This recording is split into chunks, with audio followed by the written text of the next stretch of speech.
Okay. Operation Redwood, Chapter 28, The Interrogation. Ivan obeyed, dropping Julian's wrist instantly. Danny slithered off Ivan's back to the ground. Julian clung to the treehouse railing, breathing hard, filled with hot energy. The voice had been low and aristocratic, like some grand dame from an old black and white movie. Julian craned his neck to see who had spoken, but his view was blocked by Ivan's enormous chest. Sibley cleared his throat. I don't know what you're up to, but trust me, this is not the time or the place. It's a good thing I came when I did and not some camera crew. Can you imagine how this scene would have played on the news, on the evening news? What are you doing here? The board is not pleased, Sibley. Witherspoon is apologetic. The controversy is driving away clients. What controversy? Sibley's face was angry red. A bunch of tree huggers? It's all die down here. It's all die down. It'll all die down in a matter of days. Sibley, you've lost your perspective, the voice continued, with an air of hypnotic authority. IPX against 4 children in a treehouse? You must realize this has become a public relations fiasco, and the protests are only going to get bigger. Then they'll be quashed, Sibley said in an ugly tone. Ivan shifted slightly, and Julian could make out below him a formidable looking woman with gleaming white hair, dressed in a red jacket and skirt. She was looking at Sibley with unflinching eyes. Behind them both stood Bob, his arms crossed, his face stern. I appreciate your intentions, Sibley continued in a more ingratiating tone, but you're not on the board anymore. I'm taking care of this. The protesters have been removed. The children are coming down. Sibley, you simply do not appreciate the magnitude of the problem. You can't just go on ignoring the board's directives. They want this incident ended. The article was the last straw. The only question remaining is what to do with the property and to resolve that.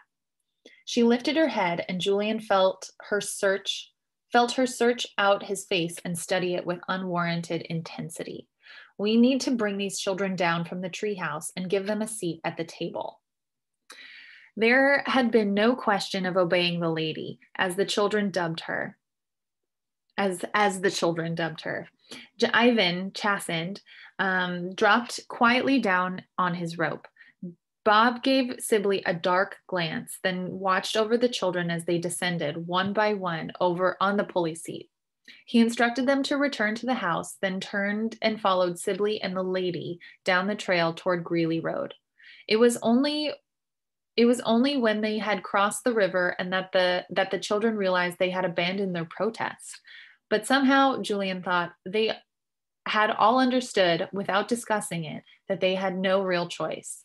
They didn't feel defeated. To the contrary, they were elated, too excited to talk clearly, unsure of what would happen next. Before they even entered the house, they could hear Bob's voice, low and angry. When they reached the kitchen, he stopped talking abruptly. The lady was seated at the table, next to a sleek laptop and a pad of legal paper. Sibley shifted uncomfortably in his chair. You see, they're here now, the lady said without smiling. Children, please have a seat. Julian sat down as far away from Sibley as possible, with Danny and Robin on either side of him. Hello, Julian, the lady said. Julian wondered again why she had singled him out from the others. Do you have any idea who I am? To simply say no seemed rude. The more Julian looked at her, the more he felt as though he had seen her before. Maybe she was in the news, somebody famous, like a senator or an ambassador. He glanced at Robin, but she seemed just as perplexed as he was. I'm sorry, he finally mumbled. Let's just say for now that I know who you are. I've been watching you, and I have a number of questions I would like you to answer for me. She didn't wait for him to respond, but continued briskly. To begin with, could you tell me how is it that you came to be interested in Big Tree Grove? Julian blanched or went pale. He said after a moment, it's next door to Robin's house. Of course, she gave a nod to Robin's direction. And you and Miss Elder were pen pals, and if I remember correctly. And that precipitated your sudden departure from Sibley's home. Her gray eyes gave him no hint of what was coming. Is that correct? Julian nodded. And how do you explain the amazing coincidence that your pen pal, Miss Elder, just happened to live next door to the IPX timber holdings?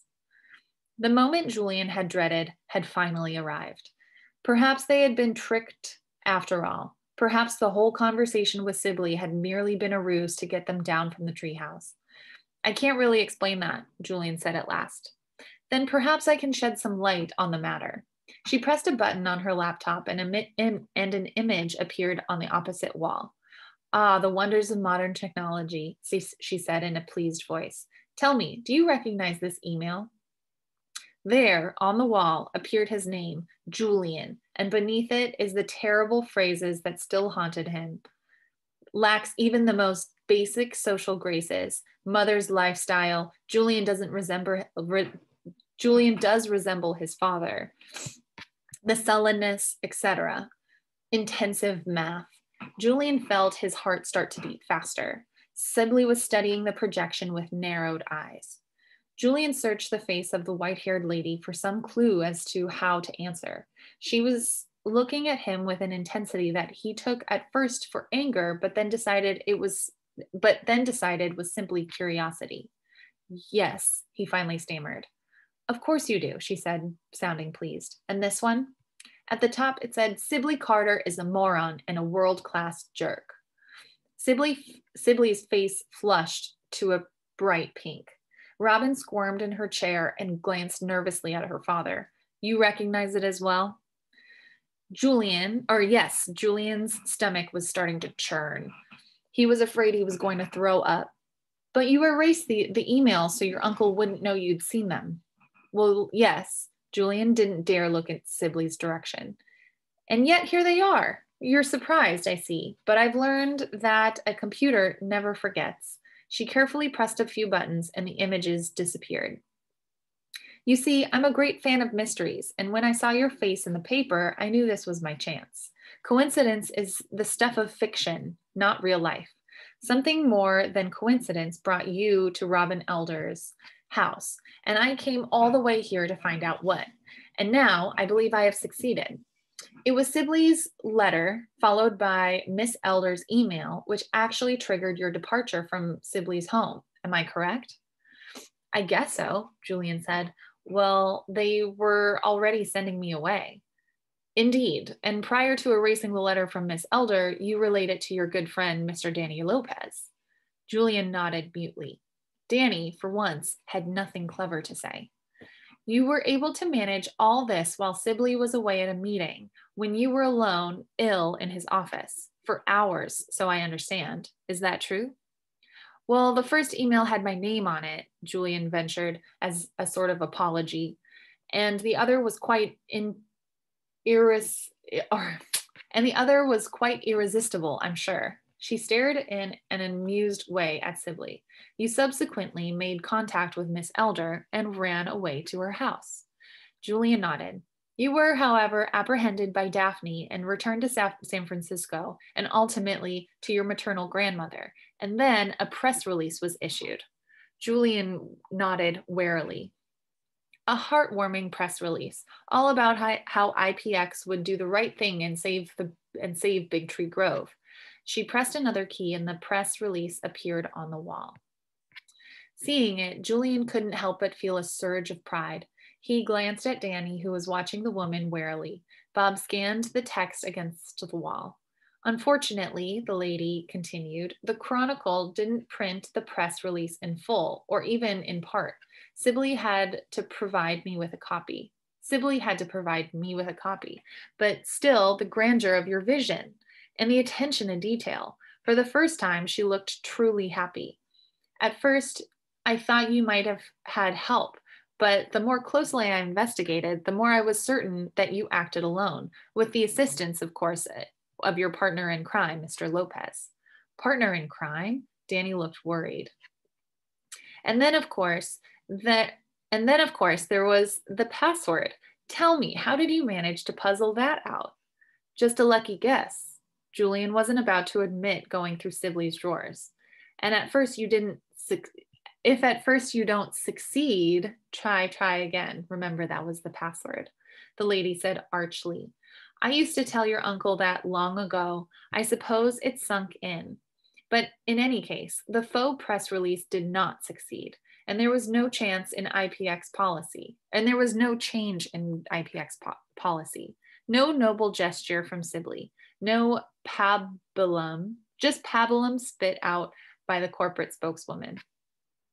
Julian wasn't sure what pabulum was, but he nodded. And then, she said, eyes shining, you began your protest, and you got quite a bit of press coverage, thanks, no doubt, to Mrs. Lee.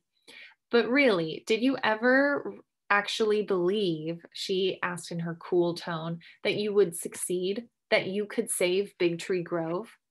Julian didn't know what to say. They had thought, walking back to the house in such high spirits, that they had succeeded. He had the sensation that the lady was hiding something, holding something back. And yet the lady's curiosity was disarming. Her fascination with this subject seemed to mirror his own. I'm not really sure, he said slowly. Big Tree Grove is still there, and I guess it's not completely over until it's cut down. Robin's mom always says, a way will open. And do you believe this? Did he? He chose his words carefully. Maybe not on its own, but maybe if you keep trying to really think about how to make something happen, it could happen.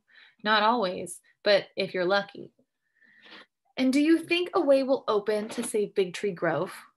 No. And Julian suddenly realized the childness of all their efforts. He knew in his heart that Big Tree was doomed, and soon it would exist only in his memory.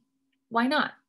Because the elders and the scientists did everything they could to save Big Tree, and Robin and Ariel and Danny and I did too, and none of it worked. And the THP is approved and it's all legal, and there's nothing to stop them from logging it. But as you wisely pointed out, it's not logged yet. A way could still open. Not unless you're the way, Julian said ruefully. She seemed delighted with his answer and looked around the table as if the others would share her delight. But you see, my dear, I am. Just then, the door slammed open, and Molly and Jojo ran in with their mother, and behind them, laughing and calling out their names, was Preston, his face shining and his legs strangely bare-looking in shorts and summer sandals. Graham, he said, I milked a goat. Julian, Daddy, how did you get here? Grandma,